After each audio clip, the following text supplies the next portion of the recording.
Special May 2017 edition of What's New Massachusetts. Hop on the ferry and take a haunted getaway to paradise to the very tip of Cape Cod.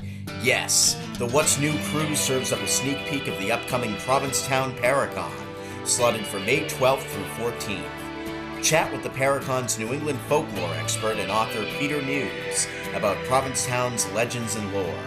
And then get some spectacular special effects makeup tips from the Provincetown Paracon's headliner sponsor, FX Crate. What's new, Massachusetts? Here are your co-hosts Sam Baltrusis and Sharon Filiaw.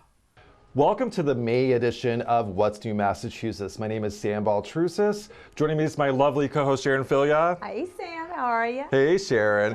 So this month, in honor of all our affiliates in Cape Cod, we're going to Provincetown. That's right. Provincetown is so much fun. It's so great, and you have a paranormal event coming up. I do. It's May 12th to the May 14th. It's at the Provincetown Inn, and it's going to feature people like Adam Berry and Amy Bruni from TLC's Kindred Spirits. So it's going to be a lot of fun. Right, and one of the sponsors of your event is here, and I'm pretty excited about interviewing them later. Yeah, FX Crate. They do special effects makeup, and you're going to talk to them. Yeah, I was so disappointed. I wanted them to do something to me, and they said, oh, we don't have anything with us. I'm like, oh man, because it sounds like a really good concept that they have, and we're going to be talking to them in a few minutes to find out exactly what they do. Well, what I love about Provincetown is the history. It dates back, actually coming up on 400 years. Wow. I didn't realize that. Yeah, so they're celebrating their the 400-year anniversary in 2020, and it was where the Pilgrims first went. So before they head to Plymouth, they went to Provincetown. Right, and a lot of people don't realize that. And when they landed, it was a particularly bad winter here in New England, something that hasn't been seen in a very, very long time. That's why so many of them died. It was a very historic area. So that's exciting that you'll be there. Well, what's interesting about that, and we're talking to Peter Muse, who's an author, the Pilgrims stole corn from the Native Americans to survive that winter. Yeah, they stole an awful lot from them, but the history, as you mentioned, it's so rich, it's so old, and there's so much to learn. And there's a lot of new restaurants. There's a lot of new going on in Provincetown as well. There's Manja Pizza that's happening, and there's a new bookstore, East End Bookstore in P-Town. Wow, and P-Town, it really is. I mean, every summer I've been there before. There are so many people, so many events. It's a walking town.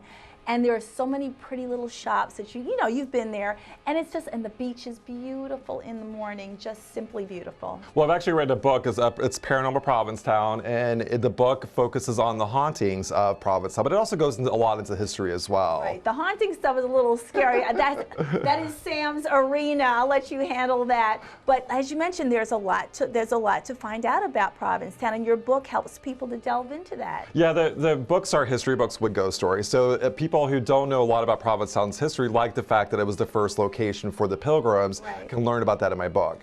Yeah, I think that's a lot of fun. It's a little scary. That's why I let you do all of that. And Provincetown is a really great place to go during off season.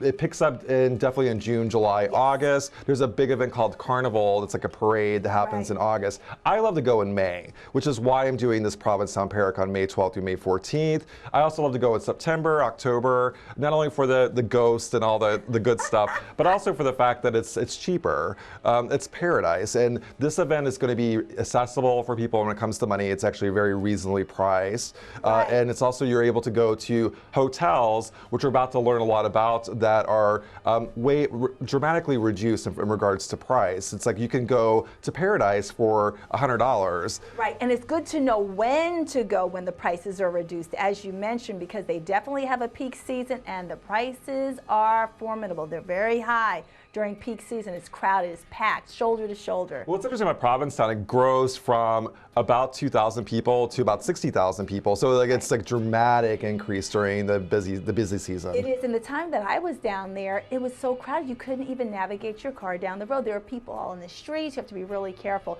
But the food, the shops, amazing. You have to see it. So if you are going to go to Provincetown, we have a list of hotels that we recommend. What's new in Provincetown for 2017? On May 12th through 14th, join Paranormal Provincetown author and What's New Massachusetts co-host Sam Baltrusis for a 3-day paranormal experience at the allegedly haunted Provincetown Inn, located at 1 Commercial Street. Baltrusis has assembled a motley crew of paranormal A-listers, including Provincetown's own Adam Berry from TLC's Kindred Spirits, Ghost Hunters, and Ghost Hunters Academy. Berry will be joined with Amy Bruni, his fellow investigator from Ghost Hunters and on-air partner from Kindred Spirits. Sponsor hotels in addition to the Provincetown Inn include Harbor Hotel Provincetown, located at 698 Commercial Street. This retro-style hotel is close to everything P-Town offers, but far enough away to enjoy perfect Cape summers, which include fire pits and an amazing new restaurant in the open air called Whaler Restaurant and Lounge. If you're looking for more of the historic B&Bs the Cape is known for, book your stay at the Provincetown Hotel at Gabriel's, located at 102 Bradford Street, the Revere House at 14 Court Street, or the Somerset House Inn, located at 378 Commercial Street. Like the Provincetown Hotel at Gabriel's and the Revere House, the Somerset House Inn is a historic building with modern amenities. All 12 guest rooms have private bathrooms and air conditioning, free parking included. For more information about the Provincetown Paracon happening May 12th through 14th, visit provincetownparacon.com. Welcome back to What's New Massachusetts. Joining me now is my good friend Peter Muse, fellow author. We actually met at events in Boston, and your book was, what was it, Legends and Lore? Lore of the North Shore. So it was folklore from the North Shore of Massachusetts, everything from pirate stories, buried treasure, sea monsters, mermaids, Bigfoot, everything basically North Shore was in that book. So. Well, I also talk to you a lot in my books. We have the Paranormal Provincetown book that you were a major source or contributor to that in regards to your knowledge of Provincetown and Truro. And so tell me about the legends associated with Provincetown. Sure. So, I mean, Provincetown is really old, as so many things along the coast of Massachusetts are. I mean, pilgrims stopped by there apparently to grab some water, maybe steal some corn before they headed off to Plymouth, where they finally settled down. And sort of after the Pilgrims, it was sort of not really incorporated as a town for a while, but was sort of this outpost of like smugglers, runaway slaves, and shipwreckers who basically sort of camped out there at the end of the Cape to, ply their trade. And eventually the British said, okay, enough of this, we're going to make you a real town. It became incorporated as Provincetown, which is kind of the official name. It's always had kind of a interesting reputation, which I think persists some ways to today. It's a gay resort, it's been an arts community, things like that. But there was a time where it's always had this reputation of being a little rough around the edges. And this sort of folklore, there's this story basically about a sea captain named Captain Snaggs. Oh, Captain Snaggs. Captain Snaggs is a great name if you're a sea captain. So he lived on Cape Cod sometime in the mythical past, probably in like Hyannis or someplace like this. And so he was very wealthy, he had a lot of gold, and it turned out he didn't earn his money the honest sea captain way, but instead he had sold his soul to Satan basically to get all his not treasure. A good thing, guys. Not a good thing. Don't sell your soul to Satan, no matter what he promises you. And so, Captain Snaggs lived his life. He's like, oh, this is great. Satan will come collect my soul when I'm old. I don't care. But when he got old, he started to think, oh, this is not such a great deal. And so as he was on his deathbed, he could hear Satan's heavy footsteps coming up the steps of his house in Hyannis. And Captain Snaggs, who was on his deathbed, suddenly was filled with renewed youthful energy and jumped out the window and started to run. He's like, Satan, see you later. So he ran from Hyannis to Orleans, and he could hear Satan coming behind him. So when he was in Orleans, he ran, let's say, to Wellfleet, and he hid in Wellfleet in a hollow tree. And you could hear Satan sort of sniffing around, I smell the soul I need outside the hollow tree. But when Satan was looking the other way, Captain Snaggs ran even further. And he ran to Truro, and he sort of hid in a graveyard there. And finally, he ran all the way to P-Town. And Satan was always just a little bit behind him. And finally, when he was in P-Town, he realized there was no other place to go. He's like, okay, this is the end of the Cape Cod. There's no place else for me to go. So Satan ran right up to him, kind of, made scary Satan face at him. And they stood there for a while, and Captain Snaggs looked at Satan, and Satan looked at him, and finally Captain Snaggs said, okay, here we are, you've got me, aren't you going to drag me to hell? And the devil said, what do you mean? We're already in Provincetown, aren't we? And that's kind of... Exactly. So, but that story exists in many different forms, and sometimes the captain starts in different towns, or he has a different name, but the punchline is always the same, that Provincetown is hell. And I think the people who live in Provincetown think it's heaven, obviously. Oh, yeah. I mean, it's a great place. But it's had that reputation among its more uptight Cape Cod neighbors as being like a place where things are a little weird, maybe anything goes, maybe they're not as religious as they should be. So it has had a nickname in the past, even of Helltown. Yeah, the nickname was Helltown. A lot of it had to do with the rebel rousers that would wreck ships. Right. And that's not good. But No, that's not good. But it's okay to have a little bit of fun, I think, as long as you're not sinking ships. Well, I mean, there's Helltown, but there's also the Black Flash. Right. So tell us about that. Sure. So, I mean, Captain Snaggs, that's an old story, but the Black Flash is a story that first appeared in, let's say, 1938, where children living in Provincetown had noticed this sort of very tall figure. We can't say a person because no one's quite clear what it was, but it was sort of wore a long cape, sort of wearing black from head to toe, with a silver face, these flaming eyes, and like big pointed ears. And so the kids in P-Town, in Provincetown, said, to their parents, we've seen this thing lurking out in the dunes, we've seen it hiding in the trees, and the parents like, oh, you're just making up stories, you just want attention. But then adults start to see it. And so in 1939, there's actually an article in the Provincetown Advocate that this creature had been seen in the town. And this tall entity, whatever it was, could jump over fences. They were 10 feet high. It would chase people. It attacked some adults.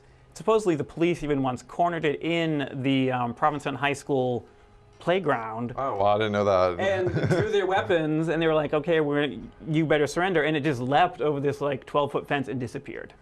So this is the Black Flash, Black and Flash. it's think of like Jeepers Creepers. It's like a cryptid. It's just really creepy. It's creepy. And the police chief in Provincetown said in 1939, in November of 1939, the Black Flash was gone, he was dead, he would never be seen again. But people reportedly saw him until 1945, off and on appearing, and it's interesting, his last sighting was in December of 1945. 4 children were alone at home at their house, I believe on Standish Street. Their parents had gone off to visit relatives or whatever. So the children noticed this tall, black-clad figure creeping into their yard. Wow. The kids freaked out, ran into the house, locked the doors. And the Black Flash, who was outside of their house, was trying all the doorknobs, turning them, like rattling the doors. The kids were petrified. And the oldest child went upstairs the second floor and had a pot of hot boiling water. She poured out the window onto the Black Flash, and the Black Flash, literally, ugh, like the Wicked Witch, the Wizard of Oz. Was like, ugh, and just ran off. And that supposedly is the last time the Black Flash was ever seen in Provincetown. But it is interesting. It is pretty much like the Wizard of Oz there. Yeah, Peter Meese actually is going to talk a lot about the cryptids and the stuff associated with Cape Cod at the Provincetown Paracon, May 12th through May 14th. Peter's going to be there on the 13th. So I'm excited. Yeah, it's going to be really cool. And hopefully this event will be well attended. And it's the first time that we're doing it. But what are your thoughts on having something like a Provincetown Paracon in Cape Cod? Well, I think there's probably the interest. I feel like people are always interested in their local folklore wherever they live. And also, Provincetown is a resort town, so people come from all over the place to visit it. So I think it's a good place to have it. And I write a folklore blog. I've been writing it for like 9 years, just about New England folklore. And originally I thought I'll exhaust this topic in a couple years. But I think when you look at it, the more you dig, the more you see. And I've just been researching things about Provincetown. There's some really interesting things from Provincetown and the neighboring areas. I mean, mysterious giant cats, creatures making strange screams in the middle of the night, sea serpents. So I feel like there's a lot interesting just in Provincetown. There's also UFOs, too. Of course, UFOs. Well, Route 6, if you're ever on Route 6 late at night, that is the place to see a UFO, obviously. So I've written the book on Go, so Peter's written a lot of stuff in regards to other things like legends and lore associated with Boston area, basically, New England. So if you want more information, go to your blog. Great. It's just, if you just look up New England Folklore Blog, I'm the only one, so it's easy. New England Folklore Blog, it will appear. I love reading your stuff. So Peter, thanks a lot for your time. We're going to run a clip on the hauntings of Provincetown. Ah, paradise. Welcome to Provincetown, Massachusetts. Known as the spot where the Pilgrims first set foot in the New World in 1620, this quiet fishing village located on the tip of Cape Cod is a popular tourist destination for both the living and the dead. Yes, human monsters once roamed Provincetown's picturesque and sand-swept streets. Our first stop is the Lancey Mansion on Commercial Street. Built by Benjamin Lancey for his mother in the late 1880s, the mansion was designed to emulate a Beacon Hill brownstone. Passers-by have spotted a lady in black, who reportedly peeks out of the mansion's cupola. Yes, it's the very spot where Lancey propped up his dead mother during the winter, as they patiently waited for the cemetery's ground to thaw. Over at the Victoria House on Standish Street is the former home to Provincetown's very own serial killer, Tony Chop Chop Costa. According to reports from this former bed and breakfast, guests would hear disembodied whispers throughout the house, and the occasional scream of a female voice emanating from Costa's old haunt, Room 4.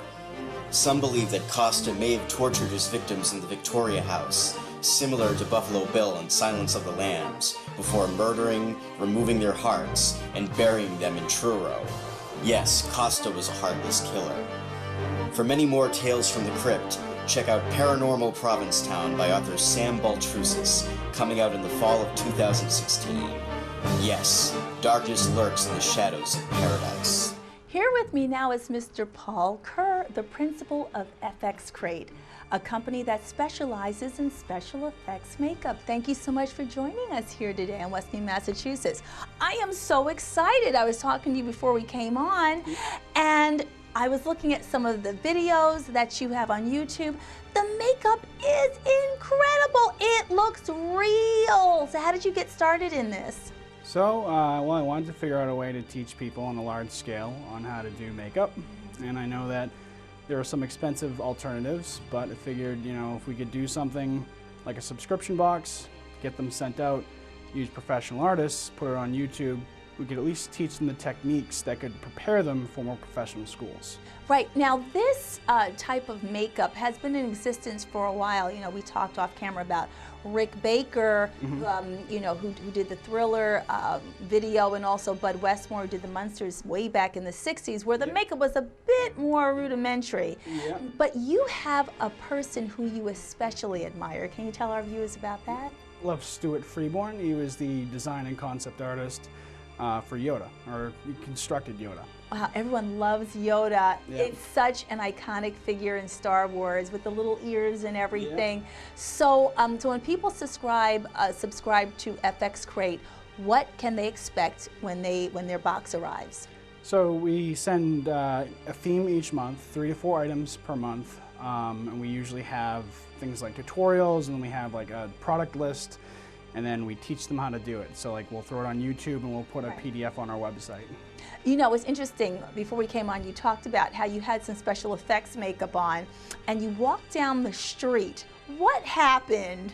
Well, last month we had, it wasn't trauma, it was a puncture crate, and I had a bunch of scars and blood, and I walked by an EMT and a police officer in Salem, and they kind of gave me some funny looks, and they're like, "Are you okay?" I'm like, "Yeah, I'm all right." Like, I'm a little lightheaded though. No, but it's so exciting. And I was mentioning, I wish you would come with all of your makeup kits, but maybe sometime in the future, you know, perhaps we can do a show from your studio. Absolutely. But tell our viewers where they can subscribe to your service and find out more information about FX Crate.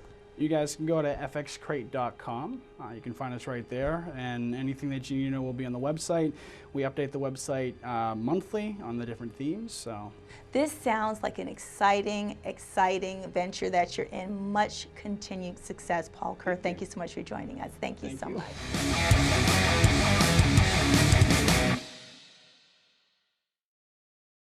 Hi, welcome to FX Crate. This crate is our October crate, the Undead FX Crate. My name is Rob Fitz. I'm an instructor at Emerson College. I also have a shop called the Magic Parlor in Salem, Mass. Here we have Paul Kerr, and he is one of the masterminds behind FX Crate. We're going to be doing makeup on him to torture him and you know, cover him in goo, which will be a lot of fun too. In today's crate, or this month's crate, we have, first and foremost, our Tinsley transfers, effects transfers. These are basically prosthetic transfers that the whole prosthetic is made of the adhesive. And we're going to be able to put them on with water. Once we put them on, we can make them up, and they'll look like rotting holes in his skin. It's going to look great. In addition to that, Tinsley Transfers has supplied us with black blood effects, which will be really good for zombies. Kryolan has supplied us with a nice base foundation, which is kind of like a light tan. It'll make our zombies nice and pale. Graftobian has supplied us with a nice cream black for contrast and getting in the holes, making things like look deeper than they really are. And Graftobian has also supplied us with these little gems, and these are nice because what they are, they're little packets of stuff called zombie guts, liquids for pus and nastiness. And these are these little packets of black, white, and green for black goo, green slime, or white pus. So when you're preparing for this, you're going to need a cup of water. Get an old powder puff, doesn't have to be a new one.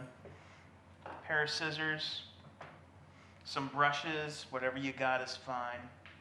And when you open up the kit that the transfers come in, you get a piece of paper like this with a sticky, shiny side on it, and you get a little plastic piece with the prosthetics. So you take these two and you're going to marry them together. Okay? Press this right onto here like that. And there are detailed instructions on the effects transfers kit you should read. And now, you make it look just like that, right? Press it all together. Now there are 4 pieces here, 4 separate ones. This piece, that, and that.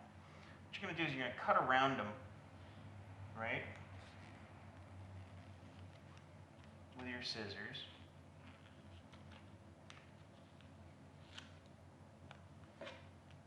And then cut the excess away. You don't want it to be, you don't want too much prosthetic, because there's kind of like a square edge line around it. So you want to cut a little close to the edge, but not too much. I mean, just make it nice and even. See that? Boom. Okay, that will be ready now. And I'm going to separate these guys.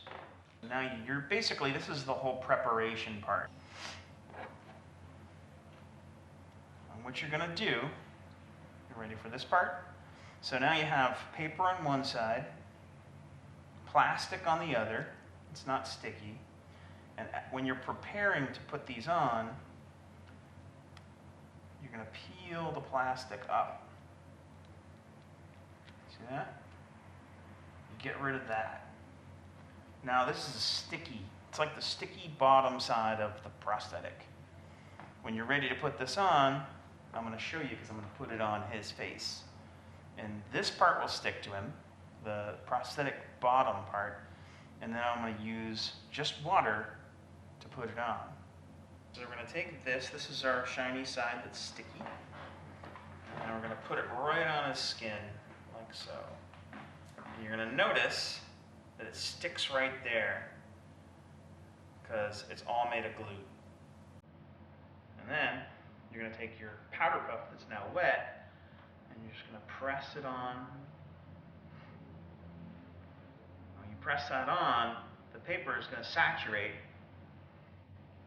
and you're going to be able to peel it off.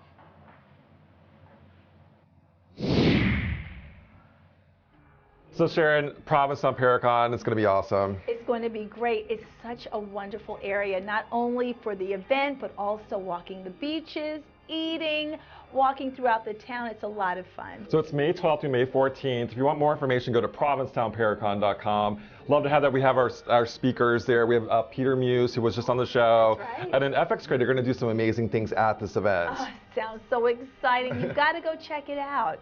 Yeah, FX Crate, it's basically FX in a box, and you get it every month. That's right. And the gentleman that I spoke to, oh my gosh, so much incredible information. Mr. Kerr was telling me all about his friend who developed the Yoda character from Star Wars.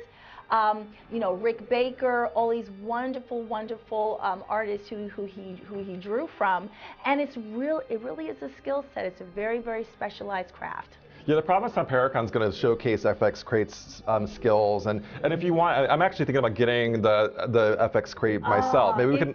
Oh my God! You know, it's amazing because Mr. Kerr said he was walking down the street and he had the effects makeup on, and a police officer stopped him and said, "Are you okay? Do we need to bring you to the ER?"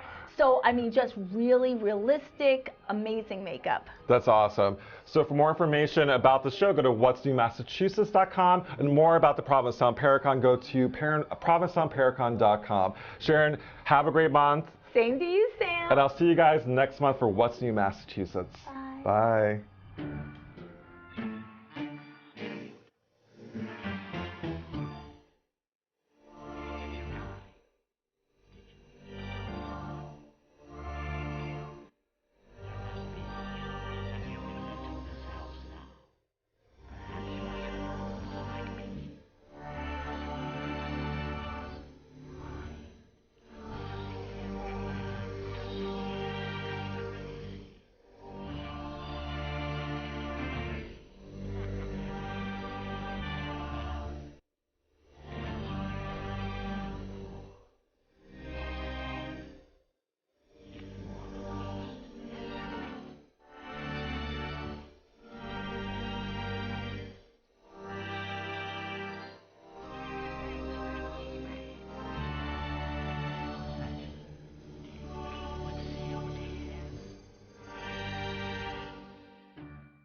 I want to thank the Black Veil Tattoo Shop in Beverly, Mass. for allowing us this amazing space.